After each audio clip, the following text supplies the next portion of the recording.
नमस्कार मंडळी. तर शार्वीमुळे ना एकतर मला शूटिंग जे आहे व्हिडिओचं तर एक तर सकाळी घ्यावं लागतं पहाटे किंवा मग एकतर रात्री शूटिंग करावं लागतं आणि मग याच्यामुळे काय होतं व्हिडिओची क्वालिटी जी आहे ती चांगली येत नव्हती आणि म्हणून मग मी एक प्रोडक्ट माझ्यासाठी मागवलेला आहे आणि खूप अमेझिंग प्रोडक्ट आहे.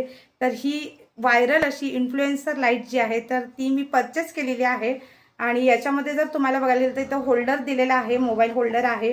त्याच्यानंतर लाईट इथे ॲडजस्टमेंटसाठी इथं ऑप्शन दिलेला आहे. तर आता विदाऊट लाईट हा माझा व्हिडिओ जो आहे तो असा दिसतोय. आता तर विथ लाईट हा व्हिडिओ माझा असा दिसतोय. वाव, किती अमेझिंग दिसतंय. आणि इथे ॲडजस्टमेंट दिलेली आहे. तर हे बघू शकता, एक ब्राईटनेस जो आहे तो लेवल कमी जास्त आपण इथे करू शकतोय. त्याच्यानंतर नॅचरल लाईटचा पण एक ऑप्शन आहे आणि त्याच्यानंतर ही अशी व्हाईट लाईट जी आहे तर हे याचा सुद्धा ऑप्शन दिलेला आहे. सो व्हिडिओमध्ये किती फरक तुम्हाला नक्कीच इथे दिसत असेल. तर खूप छान असा हा प्रोडक्ट मला रिसीव्ह झालेला आहे. जर तुम्हाला ऑर्डर करायचं असेल तर जस्ट कमेंट लिंक करा. लिंक तुमच्या डीएममध्ये तुम्हाला भेटून जाईल.